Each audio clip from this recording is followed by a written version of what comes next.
बिस्मिल्लाहिर्रहमानिर्रहीम। आज हमारा जो मौजूद गुफ्तगू रहेगा वो चीज़ें कि जिनसे रोज़ा इंसान का बातिल हो जाता है, जिसमें सबसे पहली चीज़ खाना और पीना है। इंसान अगर रोज़े की हालत में कोई चीज़ अख्तियारी सूरत में यानी अपनी मर्ज़ी से खा ले तो उसका रोज़ा बातिल हो जाता है, चाहे वो चीज़ खाने वाली हो या खाने वाली ना हो। मिसाल के तौर पर रोज़ रोटी खाए, चावल खाए, ये खाने में इस्तेमाल की जाती है। मसलन रेत खा ले, कोई पत्ते खा ले किसी घास के, किसी चीज़ के, दरख्त के, तो भी उसका रोज़ा बातिल हो जाता है। अब दूसरा मसला जो हम जिसके बारे में गुफ्तगू करेंगे, इंसान अभी सहरी खा रहा है और वक्त हो गया है अजान का। देखिएगा जो हमारे यहाँ उमूमन राइज है अपना हिंदुस्तान के अंदर, और मुस्तहब भी यही है कि इंसान सहरी को कुछ वक्त पहले, अजान सुबह से पहले तर्क कर दे। इसी तरह मुस्तहब है कि जब रोज़े को अफ्तारे, अजान के कुछ देर बाद अफ्तारे, ये मुस्तहब है और ये एहतियात है। तो बाज़ जो कैलेंडर हमारे सामने आते हैं उसमें बाज़ में 10 मिनट की एहतियात की जाती है, बाज़ में 15 मिनट की एहतियात की जाती है। इंसान अज़ान सुबह का जो राइट वक्त है उस वक्त तक खाना खा सकता है, और लेकिन बेहतर यह है कि उस एहतियात को मद्देनज़र रखते हुए कुछ देर पहले खाना खाने को तर्क कर दे।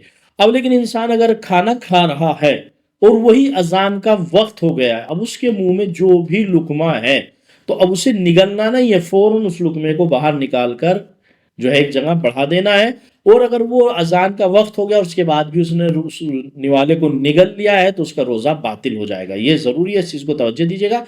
चूंकि अमूमन एहतियात की बुनियाद पर 10-5 मिनट पहले ही बंद कर दे तो उसमें कोई ऐसा हर्ज नहीं, लेकिन अगर इंसान नमाज के अजान के वक्त तक खाता है, इसको मुतवज्जो रखिएगा।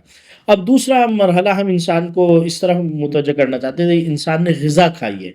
जब इंसान ग़िज़ा खाता है तो दांतों के अंदर कुछ ग़िज़ा के ज़र्रात रह जाते हैं। खिलाल करना या ब्रश करना इंसान के ऊपर वाजिब नहीं है, लेकिन अगर ये उसके जो दांतों के अंदर ज़र्रात हैं और उसके दहन में निकल के आ जाते हैं तो उसको फौरन उसको बाहर फेंकना चाहिए, उसको थूक देना चाहिए। अगर वो जानबूझ के इतना सा ज़र्रा भी अपने हल्क में ले जाता है तो उससे भी उसका रोज़ा बातिल हो जाता है। तो लिहाजा इसलिए बेहतर यह है कि इंसान जब सहरी खा ले अजान सुबह से पहले अपना जो है ब्रश वगैरह करे, दांतों को साफ करे, खिलाल करे, ताकि उसके अंदर कोई ज़र्रात दांतों के न रह जाए।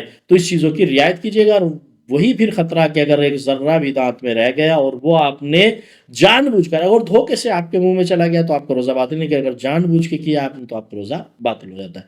ऐसे ही मसला उस वक्त होता है कि जब आप चूंकि देखिएगा इब्तदा में मुश्किल ये ज़्यादा आती है। इंसान घर आया, बाहर से टहलता हुआ या बाहर निकला, कोई खाने की चीज़ रखी है या पानी की चीज़ रखी है, उसने उठाया, एक दाना मुंह में डाल लिया। अब वो इंसान रोज़े की हालत में है, लेकिन क्या था उस वक्त वो गफलत की वजह से, भूल की वजह से, धोखे की वजह से उसने उस चीज़ को खा लिया है। तो उस धोखे की बुनियाद पर खाने की वजह से उसका रोज़ा बातिल नहीं होता। लेकिन हाँ, अगर वो जानबूझकर चाहे वो ज़र्रा बराबर भी खाए या ज़र्रा बराबर पानी को अपने हल्के में उतारे तो उसका रोज़ा बातिल हो जाता है। लेकिन बाज़ लोग ये सवाल भी करते हैं, ये इसको यहाँ वाज़ेह करता चलो, जैसे कुल्ली हम वज़ू में करते हैं या किसी और वजह से कुल्ली करते हैं, दांतों में ब्रश करते हैं या दांतों को साफ करते हैं। देखिए अगर पानी इतना कम है वो आपके अंदर जो हल्क के अंदर तरी पाई जाती है उसमें मिलने के बाद पानी का वजूद खत्म हो जाए और वो उसको आप निगल लेते हैं तो उससे आपका रोज़ा बातिल नहीं होता। लेकिन हाँ, अगर पानी की मिकदार कुछ ज़्यादा है, आपके जो अंदर के हल्क का लुआब दहन है उस पर पानी गालिब आ जाए और फिर आप उसको निगल लें तो उस सूरत में रोज़ा बातिल हो जाता है। लेकिन अगर पानी बहुत ज़्यादा कम है जो कुल्ली करने में इस्तेमाल किया जाता है वज़ू करते वक्त, तो उससे रोज़ा बातिल नहीं होता। वो थोड़ी बहुत चूंकि पानी का असर हल्का सा लुआब दहन के साथ मिलके ज़रूर जाता है, यानी वो मुस्तहलिक हो जाए, यानी पानी का वजूद खत्म हो जाए।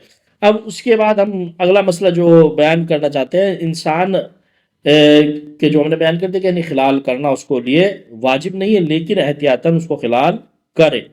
अब इंसान कोई चीज़ उसके जो है, मिसाल के तौर पे आपने, जैसे ये उमूमन होता है, ये मर्दों के साथ भी होता है, औरतों के साथ भी होता है, खट्टी चीज़ को देखा।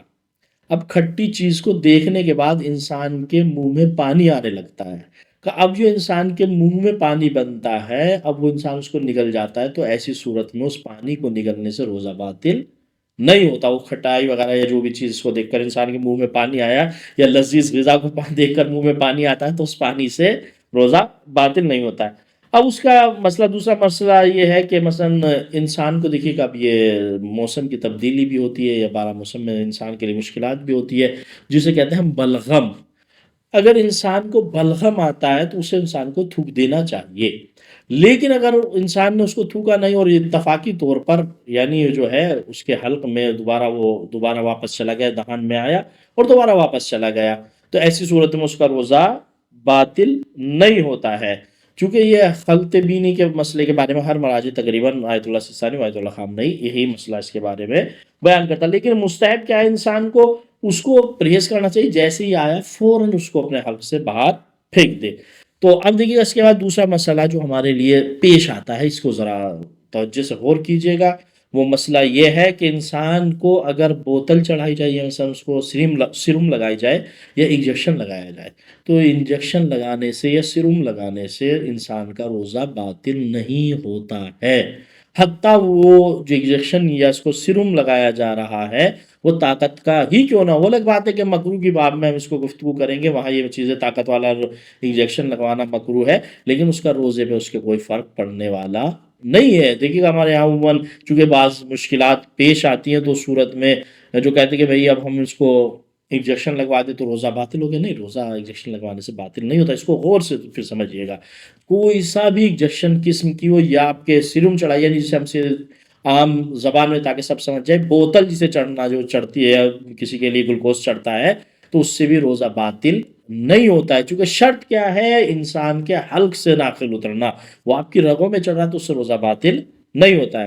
یا یہ کہ انسان کو اب حلق میں اپنے دوا ڈالنی ہے، ناک میں دوا ڈالنی ہے، کان میں دوا ڈالنی ہے، تو روزے کی حالت میں وہ دوا کو ڈال سکتا ہے۔ لیکن اس چیز کو دھیان رکھے کہ ایسی یہ دوا کہ جو حلق میں اتر جاتی ہے، مثلا بہت سی دوائیں تیز ہوتی ہیں جیسے آپ نے آنکھ میں ڈالا ہے، ناک میں ڈالا، فوراً وہ حلق کی طرف بھاگتی ہے، تو ایسی دواؤں سے تھوڑا پرہیز کیا جائے، احتیاط کیا جائے۔ تو لہٰذا آنکھ اور حلق اور ناک میں دوا ڈالنے سے کوئی دوا آپ کا روزہ باطل نہیں کرتی ہے، ٹھیک ہے۔ اگر انسان کو بھی آخری مسئلہ، انشاءاللہ باقی مسائل اس کے سلسلے کل بیان کریں گے، کسی انسان کے مجبوری کے عالم میں مثلا اس کے منہ سے اس کو آپ غذا نہیں کھلا سکتے، کوئی بیماری ہے، بیماری کی وجہ سے حلق میں، اس کے پیٹ میں یا کہیں سے اس کو سوراخ کر کے نلی ڈال کر اسے کھانا کھلایا جاتا ہے، تو ایسی صورت میں وہ کھانا کھانے اور پانی پینے کے حکم میں آتا ہے، تو لہٰذا ایسے انسان کا روزہ اگر اسے اس نلکی کے ذریعے سے کوئی غذا یا پانی پلایا جائے گا تو اس کا روزہ باطل ہو جاتا ہے۔ انشاءاللہ یہ سلسلہ جاری رہے گا، 21 اور اس کی انشاءاللہ ہم کل مسائل بیان کریں گے۔ فقط والسلام ورحمۃ اللہ وبرکاتہ۔